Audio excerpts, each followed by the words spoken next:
ಎಲ್ರಿಗೂ ನಮಸ್ಕಾರ, welcome to my channel. ಇವತ್ತಿನ ಈ ವಿಡಿಯೋದಲ್ಲಿ 504 KS ಹುದ್ದೆಗಳ ಭರ್ತಿಗೆ CM ಏನು ಹೇಳಿದ್ದಾರೆ. ಕರ್ನಾಟಕದ ವಿದ್ಯಾರ್ಥಿಗಳಿಗೆ ಒಂದು ಸುದ್ದಿ ಅಂತ ಹೇಳ್ಬೋದು.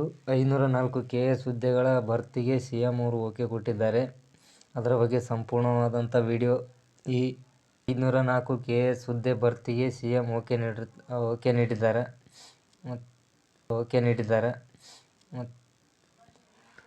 ಯಾವ್ಯಾವ ಇಲಾಖೆಯಲ್ಲಿ ಎಷ್ಟೆಷ್ಟು ಹುದ್ದೆಗಳಿದ್ದಾವೆ, ಯಾರ್ಯಾರು ಈ ಹುದ್ದೆಗೆ ಅರ್ಜಿ ಸಲ್ಲಿಸ್ಬೋದು, ಎಷ್ಟು ಇಲಾಖೆಗಳಲ್ಲಿ ಹುದ್ದೆ ಖಾಲಿ ಇದ್ದಾವೆ, ಎಲ್ಲದರ ಬಗ್ಗೆ ಸಂಪೂರ್ಣವಾದಂಥ ಮಾಹಿತಿ ವಿಡಿಯೋದಲ್ಲಿ ನೋಡೋಣ.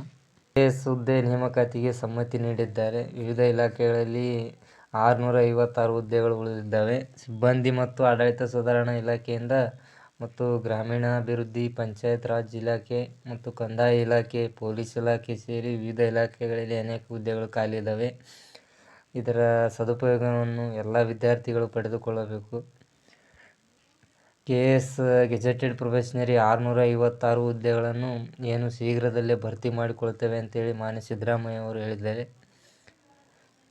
ಈ ಪೈಕಿ ಒಂದು 504 ಹುದ್ದೆಗಳ ನೇಮಕಾತಿಗೆ ಆರ್ಥಿಕ ಇಲಾಖೆ ಸಮ್ಮತಿ ನೀಡಿದ್ದು, ಅದು ಸಹಿತ ಶೀಘ್ರದಲ್ಲೇ ನೇಮಕಾತಿ ಪ್ರಕ್ರಿಯೆ ಆರಂಭವಾಗಲಿದೆ. ಯಾವ್ಯಾವ ಇಲಾಖೆಯಲ್ಲಿ ಎಷ್ಟೆಷ್ಟು ಹುದ್ದೆಗಳು ಖಾಲಿ ಇದಾವೆ ಅಂದರೆ DAPR 85, ಗ್ರಾಮೀಣಾಭಿವೃದ್ಧಿ 55, ಕಂದಾಯ 76 ಹುದ್ದೆಗಳು, ಪೊಲೀಸ್ ಇಲಾಖೆಯಲ್ಲಿ 10 ಹುದ್ದೆ, ಕಾರಾಗೃಹ ಇಲಾಖೆಯಲ್ಲಿ 3 ಹುದ್ದೆ, ವಾಣಿಜ್ಯ ತೆರಿಗೆಯಲ್ಲಿ 140 ಹುದ್ದೆ, ಖಜಾನೆಯಲ್ಲಿ 48 ಹುದ್ದೆ, ಅಬಕಾರಿಯಲ್ಲಿ 10 ಹುದ್ದೆ, ಸಹಕಾರ 21 ಹುದ್ದೆ, ಸಮಾಜ ಕಲ್ಯಾಣ 27 ಹುದ್ದೆ, ಹಿಂದುಳಿದ ವರ್ಗಗಳ ಕಲ್ಯಾಣ 7 ಹುದ್ದೆ, ಕಾರ್ಮಿಕ ಇಲಾಖೆ 4, ಕೌಶಲ್ಯಾಭಿವೃದ್ಧಿ 3,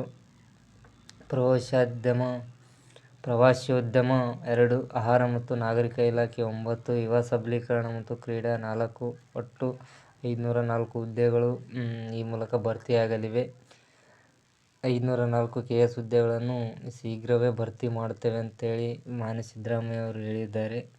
ಆದಷ್ಟು ಎಲ್ಲ ವಿದ್ಯಾರ್ಥಿಗಳು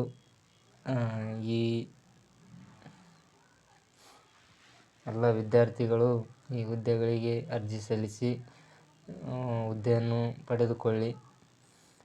ಇದಿಷ್ಟು ಈ ವಿಡಿಯೋದ ಮಾಹಿತಿ. ಈ ವಿಡಿಯೋ ಇಷ್ಟವಾದರೆ ಶೇರ್ ಮಾಡಿ, ಲೈಕ್ ಮಾಡಿ, ಸಬ್ಸ್ಕ್ರೈಬ್ ಮಾಡಿಕೊಳ್ಳಿ. ಧನ್ಯವಾದಗಳು.